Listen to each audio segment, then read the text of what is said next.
ओम श्री गणेशाय नमः।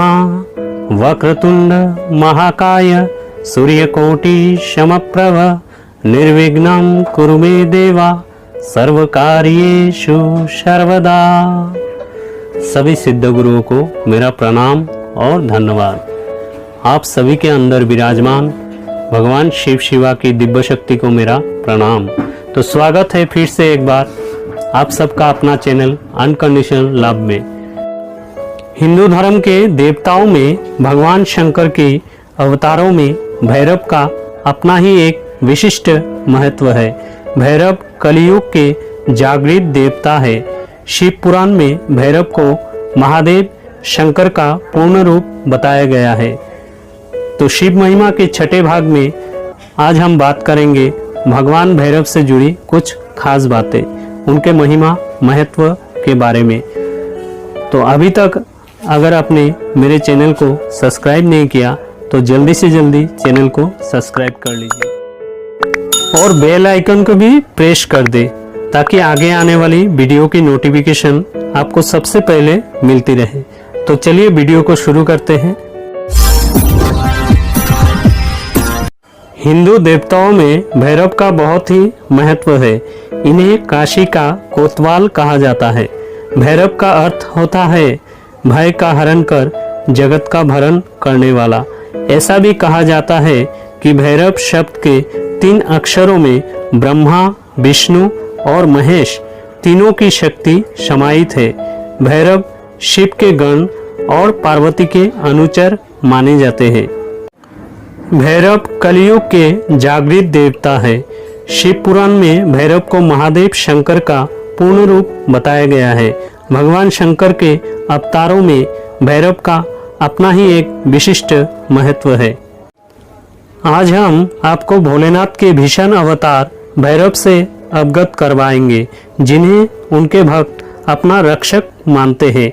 भैरव या भैरव को तांत्रिक और योगियों का इष्ट देव कहते हैं। तंत्र साधक विभिन्न प्रकार की सिद्धियां प्राप्त करने के लिए भैरव की उपासना करते हैं। ज्योतिष शास्त्र के अनुसार भैरव छाया ग्रह राहु के देवता है। इसलिए वे लोग जो राहु से मनवांछित लाभ पाने से इच्छुक होते हैं, वे भैरव की उपासना कर उन्हें प्रसन्न करने की कोशिश करते हैं। पौराणिक धार्मिक दस्तावेजों में भैरव को देवी महाविद्या, जिन्हें भैरवी कहा जाता है, के साथ जोड़ा गया है। भैरवी अपने अनुयायी को शुद्धि करती है, जिनके व्यक्ति के चरित्र, उनके विचार, शरीर, व्यक्तित्व आदि को शुद्धता मिलती है। शिव महापुराण में वर्णित ब्रह्मा जी और भगवान विष्णु के बीच संवाद में भैरव की उत्पत्ति से जुड़ा उल्लेख मिलता है। एक बार भगवान विष्णु ने ब्रह्मा जी से पूछा कि इस ब्रह्मांड का श्रेष्ठतम रचनाकार कौन है।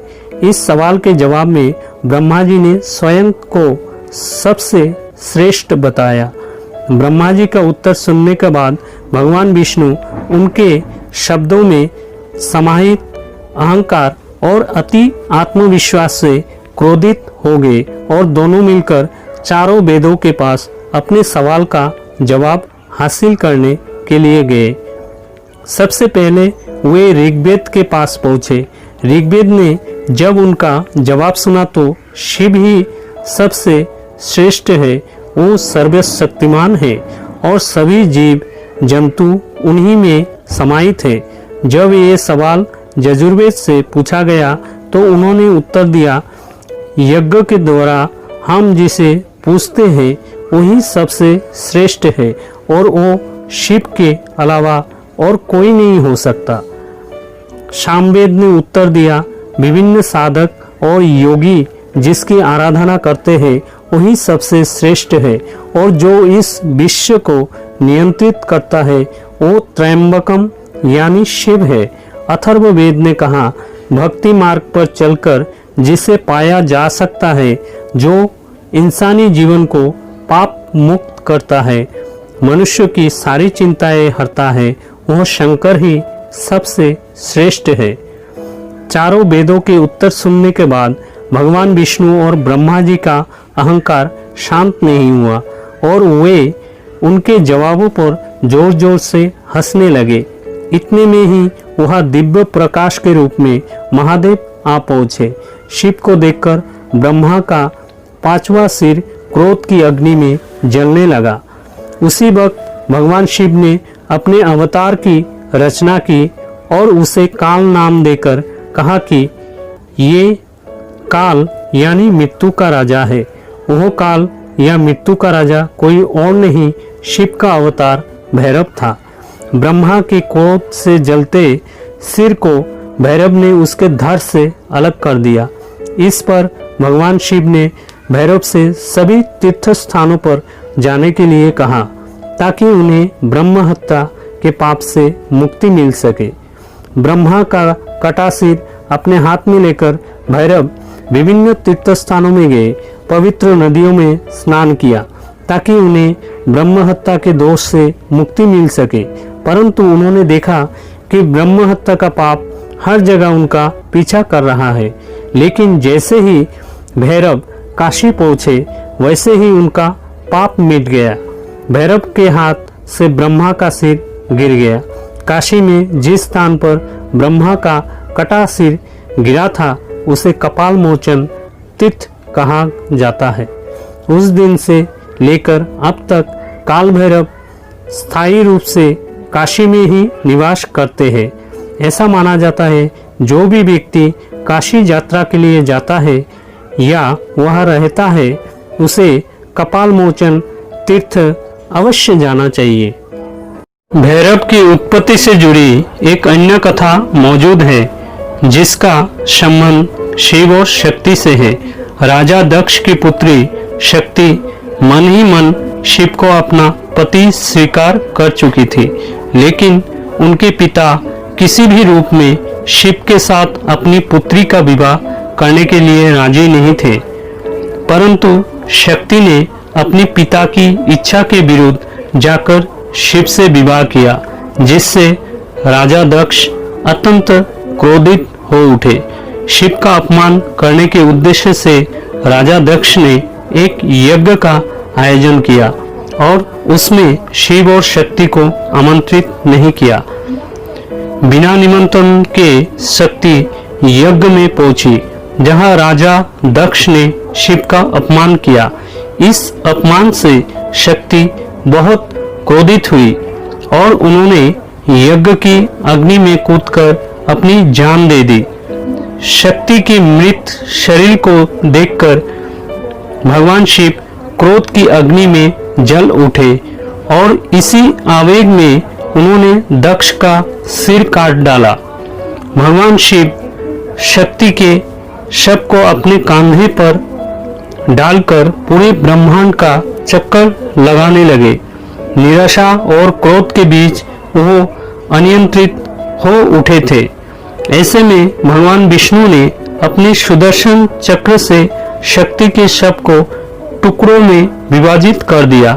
जहां जहां शक्ति के धड़ के टुकड़े गिरे वे शक्तिपीठ बन गए।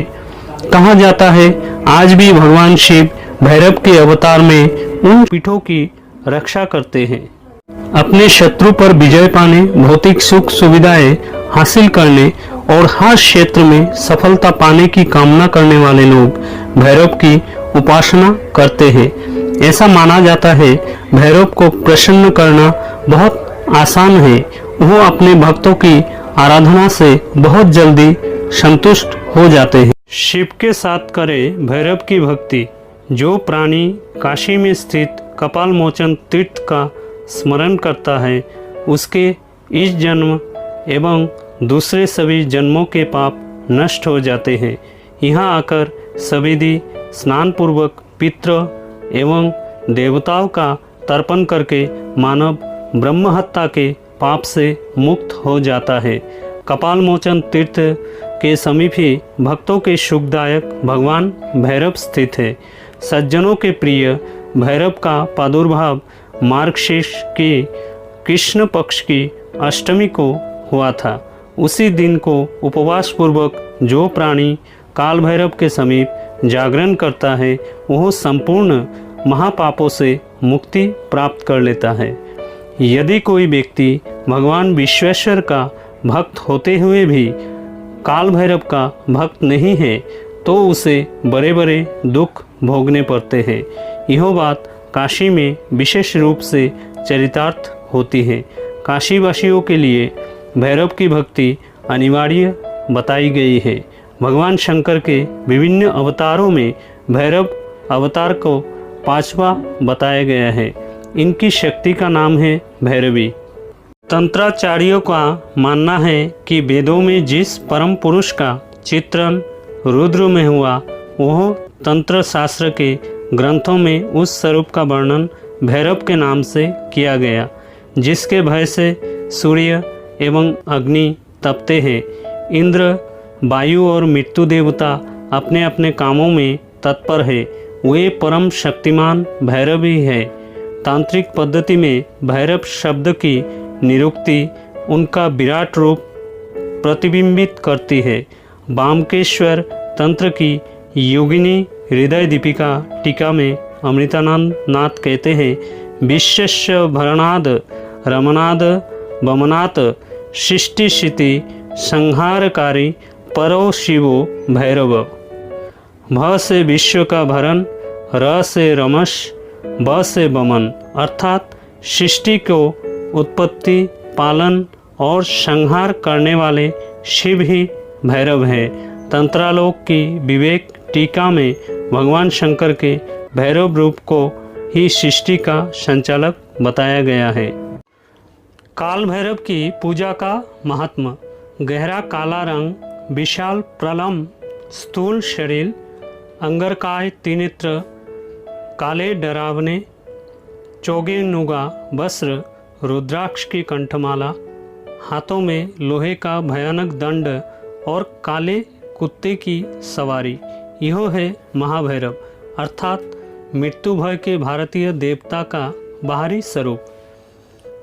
भैरव पूजा की 2 शाखाएं हैं, जिसमें से एक है काल भैरव और दूसरी बटुक भैरव।